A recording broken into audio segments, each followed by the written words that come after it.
everybody. Well, you're just getting right into it. I wasn't even expecting that. We were having just a conversation. I felt a lull. So I thought that's maybe when we start the podcast. Since you have all of the European travel time, I imagine. What are you talking about? Well, that you knew what the hell that on the was back on there? the back of that bottle. Yeah, 1936. That's 736, right? Well, I get 736. I just wasn't going to go there. I thought maybe Glenlivet started in 1936 or something. No, it's right here on the bottle, 1824, Rob. So it's older than that. Yeah, it's right there on the thing.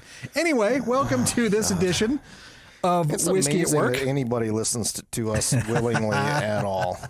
I think we're the whiskey podcast that people turn to when they get done listening to all of the good stuff. They've run out of all of those, and they're like, you know what? We're tired of the pretentious d-bags on the rest of them. Well, we'll listen to the idiotic We just want to listen to D-bags. the idiots on this one. No, last week we talked about Can you see that? I can, thank you. right. We talked about the bespoke barrels, which I found super fascinating because these are custom made barrels for distilleries. Are you going to go down that idiotic path again? Well, I just wanted to quickly explain it. Okay. Because the reason why we talked about it is because I saw that the Glenlivet had created a scotch based on these bespoke barrels. Does that mean the barrel I have at home now is a bespoke barrel because it was specially created by me, for me? No. Well, yes. By the very definition, yes. That barrel you created is a bespoke barrel. And I would encourage anyone to go to the Facebook page. We put this on Dakota Whiskey territory too. I did. And check out what Rob made. I should do that. You should be pretty proud of that. It turned out very nice. That ended up being really cool. You took a barrel and made a little Lazy Susan shelf on the inside of it and lit it up and put doors on it. And now it's stocked full of whiskey. For a guy that doesn't know anything about woodworking or certainly doing anything with a barrel, it turned out pretty good. You did it. Yeah, you did a good job. So I can expect mine like this summer? Yeah. Or when's mine coming? Whenever your check I just got to get you the barrel, right? And then you'll do the rest? Sure. Okay, perfect. That's all I needed. As soon as you figure out what my labor hours were in that one, you're not going to want to pay me for it. Hardly any now because you've perfected it. You know exactly what you're doing at this point. There's no more trial and error. I do think if I had the right tools and the right shop set up, I could probably get one of those done. A couple of years, maybe. In a couple of days. Oh, really? All right. Well, because the shelves were made out of barrel heads, and you have to take all those apart and re-glue them because they get loose. They're not super stable. Right. Okay. Well, it's really cool. You should check it out. Go to Dakota Whiskey territory, or if you know Rob, just go to your Facebook page. Yeah, I'll put it on Whiskey at Work. Yeah, too. we'll throw it up on there. So going back to the bespoke barrel. I'm sorry. No. But But what your barrel is a bespoke barrel because it's a custom made barrel, and there are. It's probably not in the true sense of the word. Maybe not. Well, because you're not aging any whiskey in there. There is older whiskey getting older in it, but that's all in a bottle. What they're doing is taking these barrels and recreating them for a specific purpose. And I came across a story last week about the Glenlivet Fusion Cask, which is a rum and bourbon fusion cask selection. So they've taken the rum barrels and the bourbon barrels, pulled them apart, took the staves, and made one barrel alternating with rum, bourbon staves. And then they've aged this Glenlivet inside of it for a while. And we did the podcast. We were invited down to the Windsor that night. Yeah. We were get we there. Invited, or did we just kind of You were invited. I tagged along. Then we go upstairs because Justin said, hey, come upstairs. I want you guys to try something. And sitting on his desk, that SOB was a bottle of the Glenlivet that I had just talked about, and I didn't know if I'd be able to find it. And then we went back later that week and went up and when Justin was gone and just poured some for ourselves. And we opened it. But Dan Bruner was there from Timmins Market, and I said, Dan, are you able to get this? And he got in his phone and type. And he said, yeah, I'll have a couple bottles here in a few days. So you can come get one if you want one. And I did. And that's what we're drinking right now. It's just the story came full circle. Thank God. That's what was really cool about drink this. Scotch twice. But then Friday, we were sitting down at the Windsor, and Justin wasn't there, and you texted him and said, hey, you mind if we go upstairs and just open it? How did that text come about? Fair, I asked him if it was out on the shelf yet, and he said no, but you can go up and grab it if you want. And I said, Well, of course I won't. Okay. So then I had to ask the bartender for some Glencairn glasses, to which he didn't even blink an eye at, and just handed them to me. And then I just kind of went upstairs. And you came down with a couple of pours? And with, no hostility or security or anything. Yeah, Justin, you might want to tighten that up just a little bit down there. He did say that I look very trustworthy, which I think a lot of people would disagree with. Again, tighten it up. But yeah, having it Friday night, I loved it. I was so happy that I was able to get a bottle of this, really and so that's what we're drinking right now. It's, again, when on your nose, you can tell it's Scotch, but there's that hint of the rum and the bourbon that come across together, which you don't get very often. And it hits your nose, and it just kind of, it's perfect. There's just this perfect. How does it? That's what it does when it hits your nose, right? You get that Scotch, but then that bourbon and rum are right there. That tightening when going off a roller coaster. It's not really it's not in my nose. But it's I love. You know what I wanted to? It's super sweet. And for a Scotch, to me, that's weird. Well, it's certainly that rum influence. I would suspect it's sweet. It's very oily. It is sweet. The first swallow on it, to me, I don't get that burn, but the second one I do. It's like it kind of opens it all up when you drink it. It's like your mouth is like, hey, this is kind of unique and different. I'm not ready for it, so I'm not going to turn on anything. And then the second sip you take, to me, it just everything opens up. And there's not that scotchy aftertaste that some people don't like. To me, it's got way too much rum influence. I don't think I get that. Well, and I'm just going because on the nose it smells like Scotch. I'm not getting anything that really says, here's some bourbon. It's the Scotch on the nose, and then it's that sweet rum. I guess I kind of get it more on the side of my tongue, is maybe that bourbon that you're missing. And I do get the rum after you swallow it down. But I think that nice lingering warmth you get is that bourbon, to me. What I get from a good, 95 plus bourbon. That's what I'm kind of getting on this. Although looking at this, there's no age statement on it. And, it's only an 80 proof Scotch. It drinks, to me, much hotter than that. I said that on Friday. I thought it was a higher proof than that. No, pure 80, but very flavorful. And I really like the idea of this. It's super interesting. Where are you at on a price point, I paid for this, and I don't know if I got it, if Dan gave it to me at MSRP or not, but it was only $112, which I thought was, for a Scotch that has a gimmick. They all have a gimmick. I don't think it was. I think that's a fair price for something like this. I personally would not pay that for this. But you're not as sophisticated as I am. It's just not my wheelhouse. Right, I get that. It's not one that I would go to. I don't mind it. I will never order it. I can't. I mean, if I'm at your house, which understandably will never happen because you're that way. I'm going to surprise you one day, Rob. I'm busy that day. But I don't think I would ever order it. I'll come to your house and drink it, but I'm not going to order it. That's not saying that anybody else listening shouldn't. Of course. I mean, I certainly wouldn't dissuade them from doing it. Again, it's just not my bag. It's because it has a unique twist to it that, that turns me on more than any whiskey. I don't mean it that way, but I love. You're making me uncomfortable. I love finding the unique whiskey that's out there. That's not the same thing over and over and over and over again. So it is the first one of its kind. So they say, yes. Well, I mean, other than the finishes, because I mean,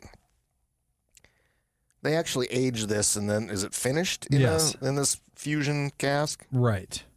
matured in American and European oak casks and selectively finished in bespoke, recrafted first fill rum and bourbon casks. So it's not that different than having your whatever bourbon and finishing it in a Chardonnay cask, Sure, or a port cask, or a Cabernet, or whatever, right? Is there any other than you're getting two influences in one sitting? Is there any other bespoke barrel that you think would be interesting to do? Just when you said that, so I'm thinking, because you get a lot of these bourbons that are finished then in sherry casks or Oloroso. Well, that's sherry though, right? Yeah. Or you've had the Amburana, you've had tequila casks, rum casks. So if you took like a bourbon and an Oloroso staves and made one barrel out of that, would that be interesting? I mean, would that be? Maybe, but there's bourbon that is finished in maple or cherry or finished with now. Right. I mean, after the Jack 27 experiment, I think that making a barrel itself out of certain types of wood is not that appealing. Well, it doesn't react the same way as oak, so I think what they do at that point is put in chunks of these certain types of woods. I mean, not the spires, not completely unlike what Oak and Eden does with the. I mean, they don't think they put the barrel or the stave in the barrel, but the spire in the bottle. Jesus, it's been a long meeting-filled day. I'm sorry. But adding that type of wood to the finishing process rather than making a barrel out of it, I don't think some of that wood is not that conducive in order to do that sort of thing.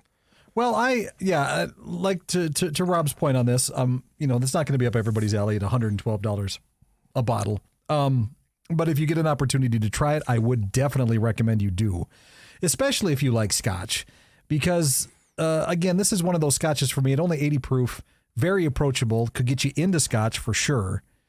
I would give it a try.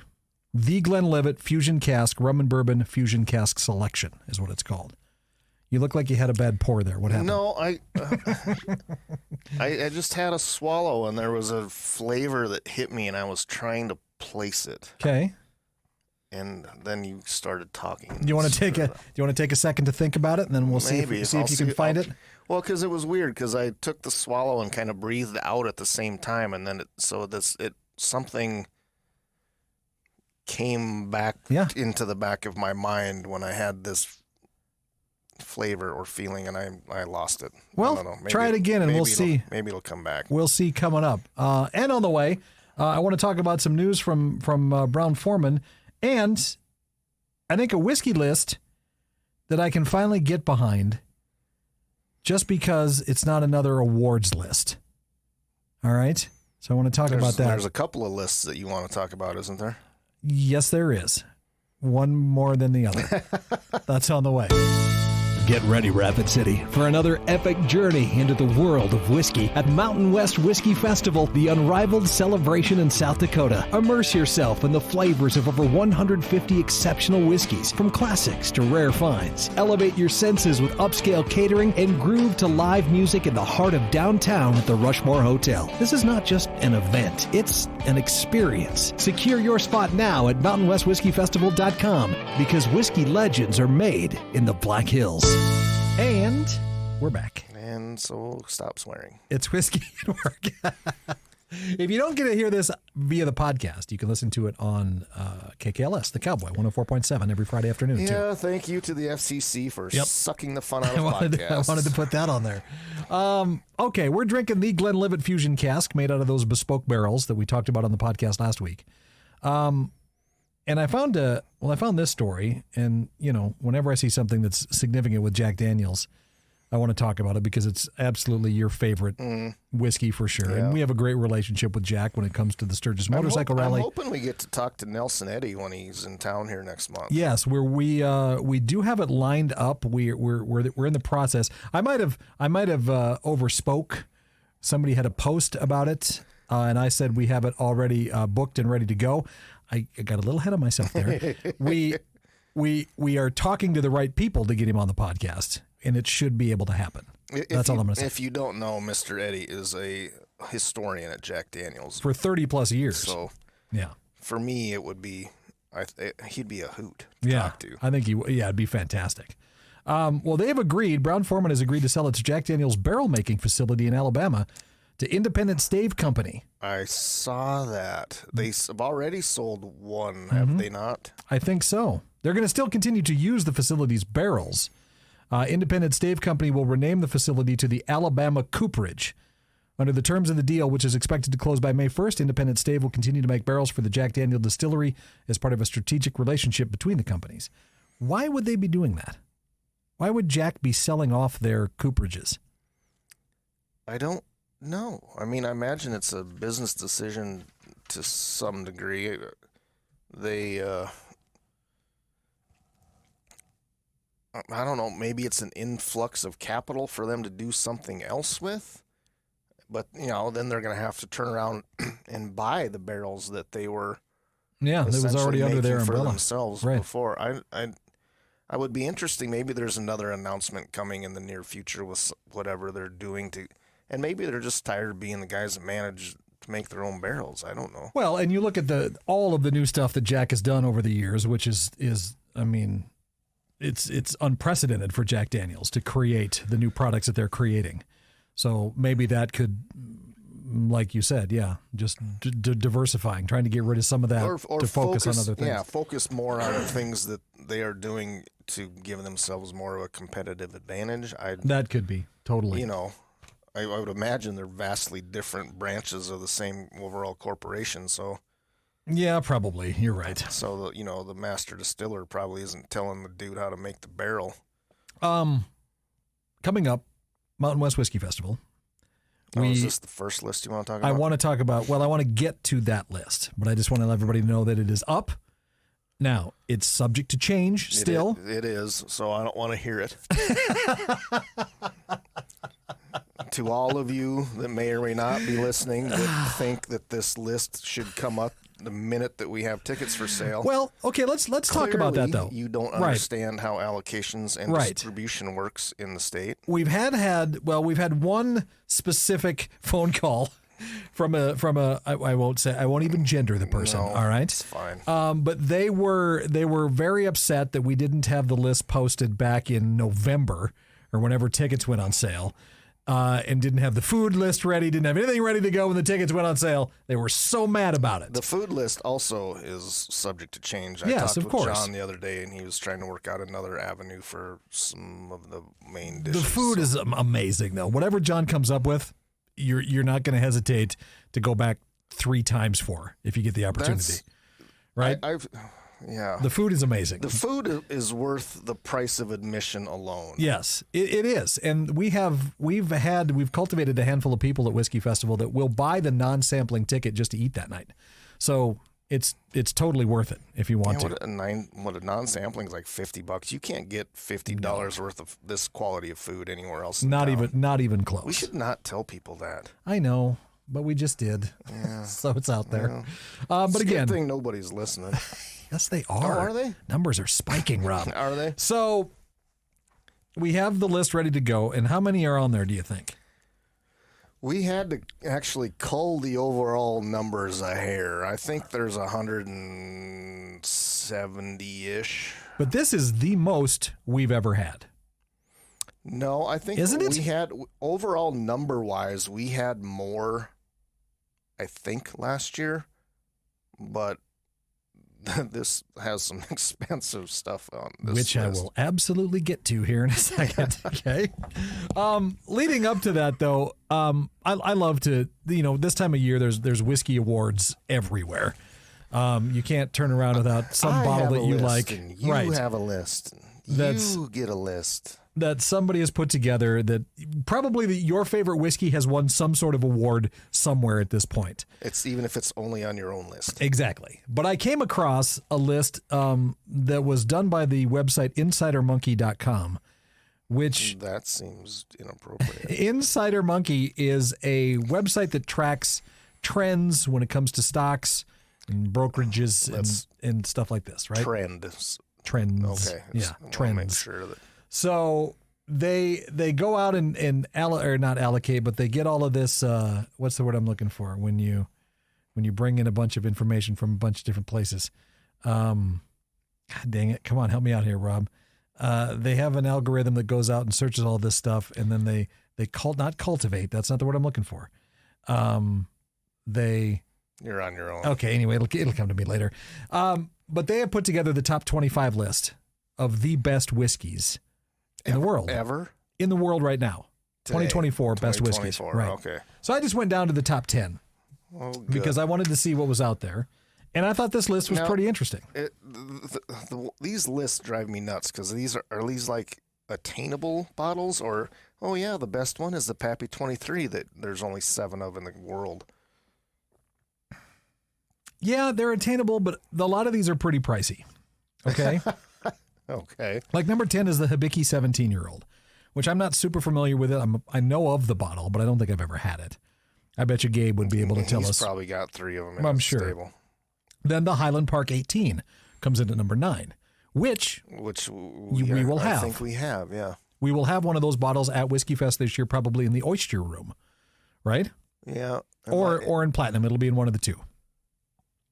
Then they had one on the list called Ardbeg Ugadal is what it's called. I'd never heard of it before, but it's an Islay Scotch. Ardbeg you've heard of. Ardbeg, yes, but not this specific type. And then number 7 on the list, if you could get your hands on this, I don't know, it's $400, $500, $600. The Redbreast 27-year-old, which is a delicious Irish whiskey. So good. What did we have? We had a 25. 25? Yes. So I don't know what that extra 2 years could do, but whatever. It cost you a lot more, probably. Number 6 is the Michter's 10-year rye, which was on this list. We were talking earlier off mic about this Mount Rushmore list. They pulled a number of different folks, whiskey experts or theoretical experts. And one of them that came up on that list, it wasn't always the same year, but there was always a Michter's product on it. It seems like they make quite a few, lists. And it's never been one that hasn't been on my quest. Right. I mean, we've got Michter's here that you can get, but none of the real super AG statement ones. But no, I'd like to go back and revisit some Michter's too. It's been a while. That was one of the very first allocated bottles I ever purchased was a bottle of Michter's. Do you remember which one it was? I don't. Was it a 10 or a 12? But it was delicious. I remember it being very good. Number 5 on the list is a bottle that I was so happy to get here a couple months ago. It's the Weller. It's the W.L. Weller 12-year-old that's on this list. And I still haven't cracked the seal on either one of them because they both look so pretty sitting on my shelf. Lagavulin 16-year-old, the one that I thought was going to make me a man.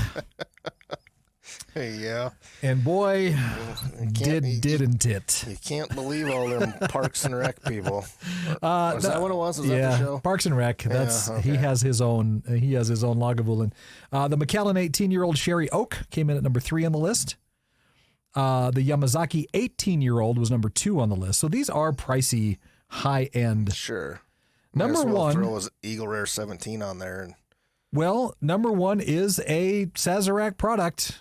It's the George T. Stagg 2022 that made the list. So I think this is probably one of the most accurate based on what I know about these whiskeys when it comes to the best in the world right now. Yeah, I can't. I mean, the only 2 on there that I even twist my spliff are the Michter's and the Stagg. Right, the Stagg. George Stagg, yeah. Well, the Weller. I mean, I know the Weller's good. Right, but it is. That so much of that is Scotch or Scotch adjacent with the Japanese stuff that it's not. It's not going to be in your wheelhouse anyway. It's not my wheelhouse at all. I'm sure Gabe or somebody with more knowledge than that would speak better to it than me. Well, we did put our list together for Mountain West Whiskey Festival. Again, subject to change, but you can find it at mountainwestwhiskeyfestival.com. And we were super happy that we were able to bring back a Pappy Van Winkle that will be in the Platinum Room this year. We have the 15-year that will be in there. Yep. We also have the Blanton Straight from the Barrel, which is another big deal, which will be a part of that. And the Piece de Resistance. The one that I am going to fight you over in the Platinum Room. All right. I don't even look. If I just got to smell it, I'd be happy with it. Okay. And I don't care what the pour is on there. It's going to be small on this one, all right? because this is a $4,300 bottle of scotch. Mm-hmm. You know how many other bottles we could have if we didn't took that one out?